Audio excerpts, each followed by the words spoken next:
I think if I hear you call me Becky one more time, six-pack, I'm gonna pop your tops. All six of them.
So, let me get this straight. You do a sequel, well, a prequel, to a film that was successful, quite successful. I enjoyed it. I reviewed it. Christina Ricci, Bill Pullman did a good job. The voices, the special effects were solid. Entertaining cameos. For example, you had Mel Gibson and Clint Eastwood and Rodney Dangerfield, who's in this, but get to that. And instead of making a sequel or a prequel, whatever, you decided to bring a direct-to-video with bargain bin, cheap-ass, garbage, $5 PlayStation 1 graphics of these ghosts that look stilted, stiff, and absolutely god-awful, that it might as well have been just actual fucking cartoons and it would have looked better than this trash. It might as well have been. If you can't do the effects and you want to make the movie so goddamn bad, it might as well be a fucking cartoon ghost that you had in the old Casper cartoons. Because even then, people would have bought it more than this shit. And then jokes like, in the first 10 minutes, because it's a prequel. A spirited beginning. Casper's on a ghost train. And other ghosts are saying lines like, I'm in a grave mood. Oh, maybe because the director is Sean McNamara. You know what he did a year after this? Three Ninjas High Noon at Mega fucking Mountain. He would go on to direct other classics like Robo Sapien Rebooted and cutting edge sequels to a film that barely anyone remembers the first fucking movie, let alone the direct-to-video fucking sequels. Yeah, those fucking classics.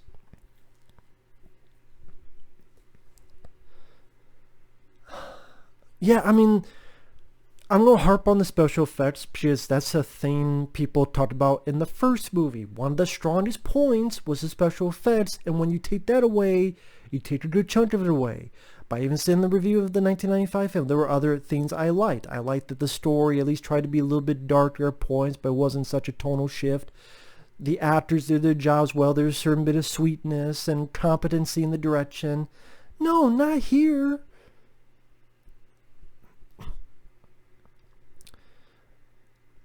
Casper, he gets in the town after being thrown off the ghost train. It's a ghost train, I guess. You're supposed to go someplace where you get trained to be a ghost, but he gets thrown off by some asshole ghost, and he gets to this small town, and even though this is a fucking prequel, that's the point, it's a prequel, and yet, by the end, he's met this little boy, his father, played by Steve Guttenberg, his new girlfriend, played by Lori Loughlin from the TV show Full House. Where the fuck are any of these people in the 1995 movie?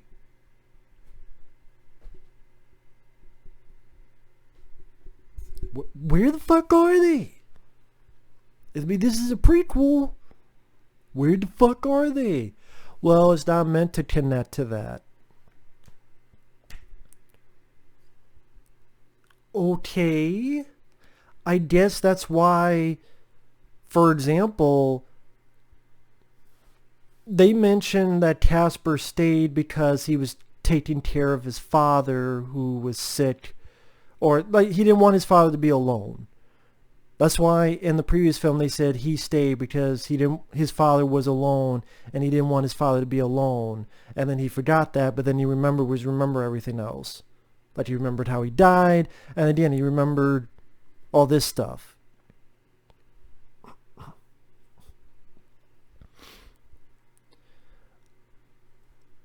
So, well, then what's the point of making a prequel if it doesn't even connect to this one? I mean, to the 1995 film, which means then you could have done any fucking movie.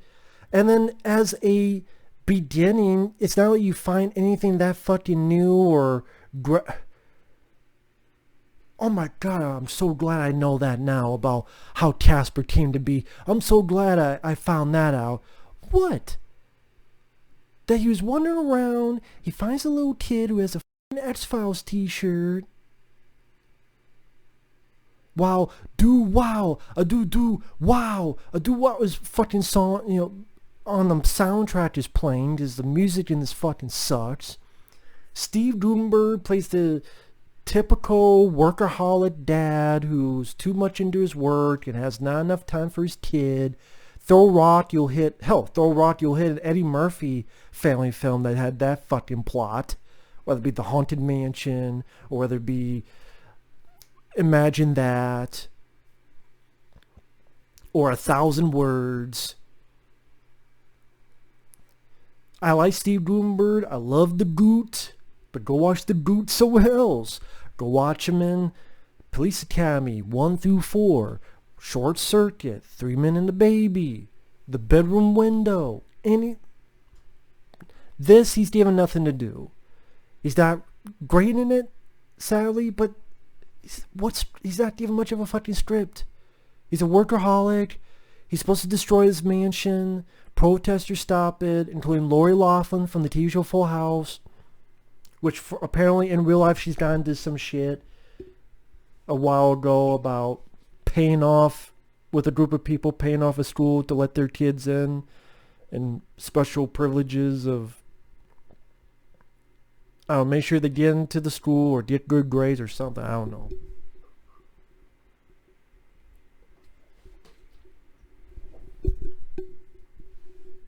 Apparently, sometime not too long ago, Lori Loughlin was in deep shit with the others with that stuff. I'm sure you can find stuff online about that. And so the 3 uncles from the previous one, they just live at that mansion. And they're fucking around with the bulldozer. Before that, they appeared in green and they said, bulldozer. Like the 3 frogs from that Budweiser commercial. Bulldozer. I'm like, fuck you. And just the direction this is just beyond. This is something that would have been on made for TV. I don't even say after school special because they have more merit than this.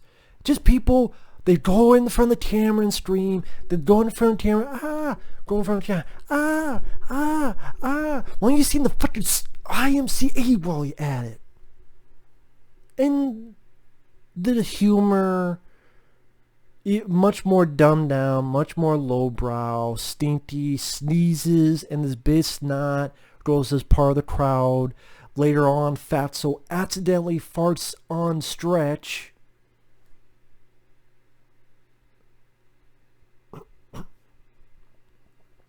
You do have recognizable people in this. I mentioned Steve Gutenberg. I mentioned Lori Loughlin. Rodney Dangerfield, who was in the first one, but here he's playing a different character. I guess apparently these don't connect. Apparently.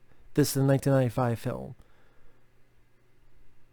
I guess when they take out that, I guess Casper didn't stay because his father was lonely. after he, Casper died. So, okay, all right then. If that's the case, then you could have fucking done anything. It didn't have to be a fucking mansion. It could be any fucking thing, but whatever. You also have Michael McKean, who plays this explosive expert that Steve Gutenberg hires because his job that Rodney Dangerfield wants him to do is to get rid of this thing. Sherman Helmsley appears in one little scene, and then he's gone. James Earl Jones as a voice of this shitty-looking green ghost fucker. And the running joke is he keeps getting Casper's name wrong. Cliver, who's a... Just, okay, that's the level of humor we're at now. James Earl Jones, he can't get Casper's name right. Oh, another... Pauly Shore is in this, which I did not realize. I'm like, wait, that... As this ghost named Snivel, who's hired by James Earl Jones, to go find where Casper went, because Casper again was supposed to go to on this train to his training school, but he's missing, so he's got to find him. And just Pauly Shore, this is kind of a guy that likes Pauly Shore. And Son-in-Law, which I reviewed. In the Army Now, Encino Man. He was fucking annoying this. Maybe because the dialogue he was given, the A-B-C's of ghost life. And James Earl Jones, I don't know why his ghost is green. Maybe they cheaped out on the effects more. It's like, we can't afford any other color for this ghost. And then there's some weird song choices. For example, you ever seen Texas Chainsaw Massacre 2? You remember that song by Oingo Boingo? No One Lives Forever? No One Lives Forever. That's in this movie. So I'm like, what the fuck? Oh, just the title, No One Lives Forever. But it's just so weird. Like, anytime I've heard this song, it's only in Chainsaw Massacre 2. And now I hear it here, and I'm like, that's a weird, weird choice, regardless of the title. Sorry, not the fucking microphone.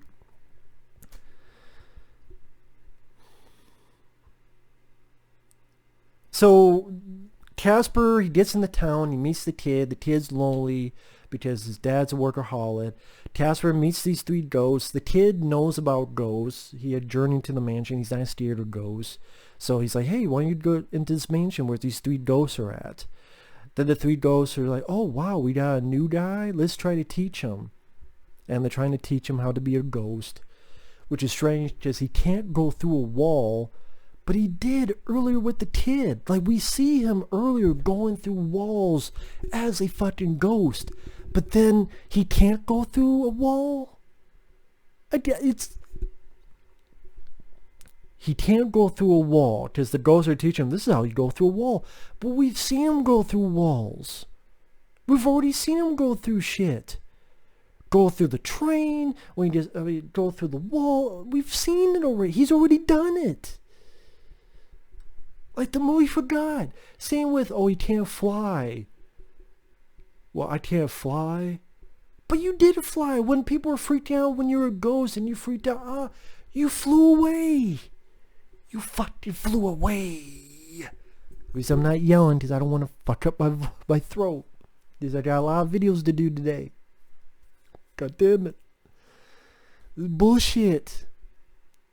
Even for a kid's film is a shitty script. Can't go through a wall, but he did early with the kid. What the fuck? So ultimately he gets kicked out because he's like, well, you can't do this shit, you fucked off. He meets the kid again, they become friends. He helps the kid out with the bully by putting a fire extinguisher near the bully to get the bully into trouble. Oh, the principal is Richard Mall from Night Court. Also from a pretty good horror film from the 80s called House.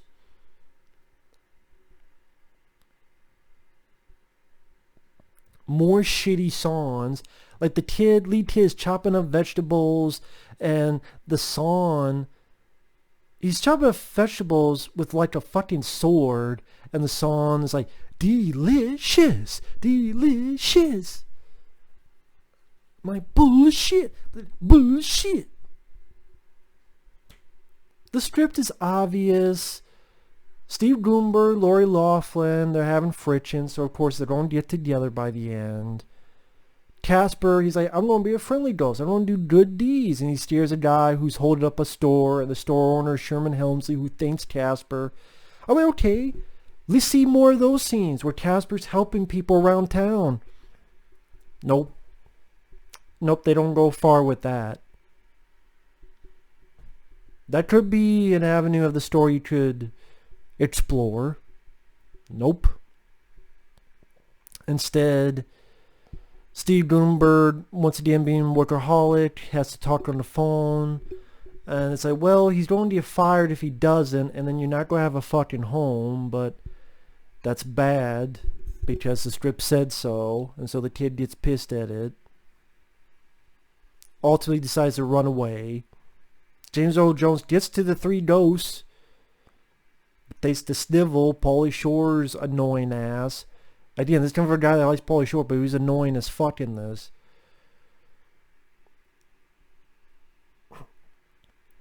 And I have to think it's the direction. When people try to look at the ghosts, like when Steve Gutenberg first meets Casper, there are times where he's not even looking at Casper. Like, imagine it's here, but you're looking over here. Or imagine it's here, but your eyes are looking up here. Like, imagine Casper's here. Okay, imagine Casper's here, but I'm looking up here, and I'm talking like, hey, how's it going? What are you? It's like, no, he's right here. Bill Pullman, Christina Ricci pulled that off fairly well in the previous one. Not so much here. And I like Steve Gutenberg. I think he gets a bit of hell that's not really that deserved. I think he's done a lot of good, entertaining movies. He worked for what he's supposed to be doing in those films. Here, it's the fucking director that did Three Ninjas, High Noon, and Mega Mountain after this. Yeah. I think we know what the issue is. That, the bad script, and the cheap dime store effects made this movie not work. Having lines like Pauly Shore going, the sniveler has sniveled his finest snivel. I'm like, you ever heard of cop puncher?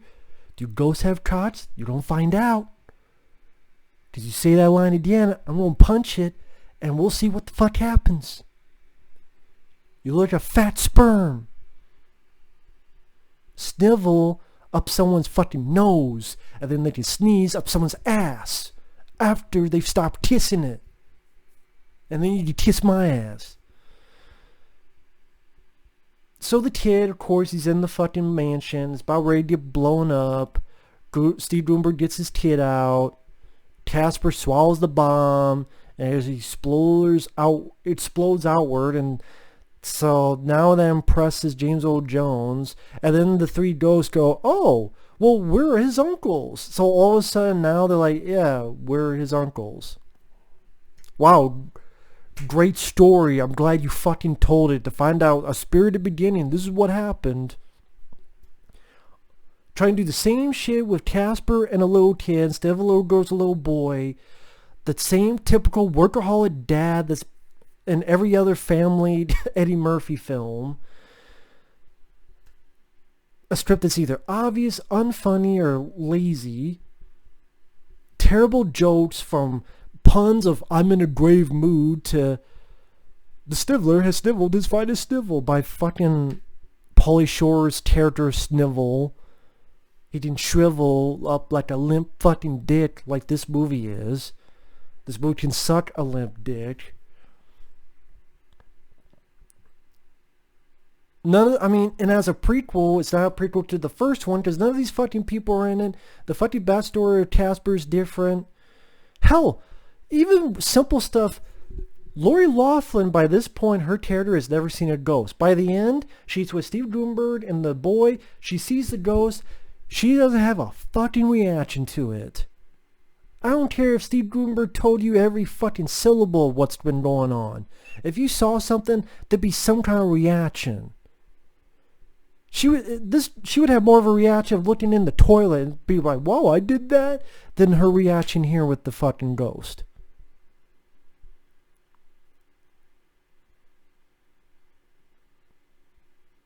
Oh, Casper's going to stay because of his...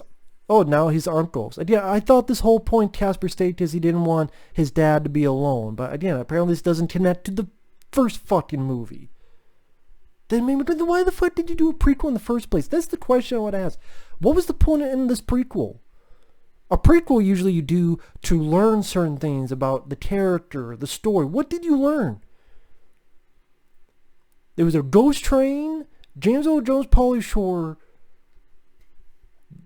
These three ghosts tried to teach him, treat him like shit. He got kicked out. For some reason, they've done nothing nice for Casper. Nothing nice for Casper. But Casper goes, oh, okay. And then all of a sudden the ghost's like, oh no, he can stay. He's our nephew.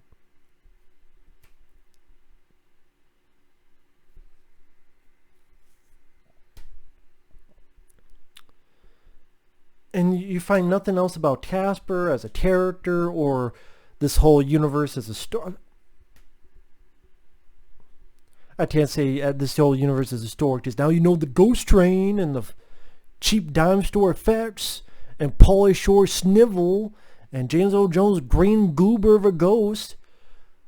Part of me wondered if they tried to make him Slimer. Not in personality, but just, hey, a fat green ghost. What does it remind you of? Okay, Slimer is the first thing I think of. Is that why they made him green? I don't fucking know. Fuck this movie. It's a shitty prequel. It's a shitty, cheap, direct-to-video movie. There's not a damn fucking thing I liked about it. It's pointless. It's useless. It's cheap. It's unfunny. Oh, he can't go through the wall when he's being trained, but before he was going through walls willy-nilly. The director of Three Ninjas at High Noon Mega Mountain, dude. The dude who buys. That's what fucking... And this guy got more work. Like, his work in films like this was so breathtaking. He got multiple jobs, while directors like Michael Davis, who did an underrated film like Shoot 'Em Up, can't get a job to save his life. Or maybe that was his choice, I don't know. But fucking ridiculous. That's just my opinion. Fuck this movie. It's a piece of shit. Goddamn white sperm Casper. What sperm could shoot up someone's fucking ass and stay there. Or in someone's culo and stay there. For all I fucking care. See you guys later. Bye-bye.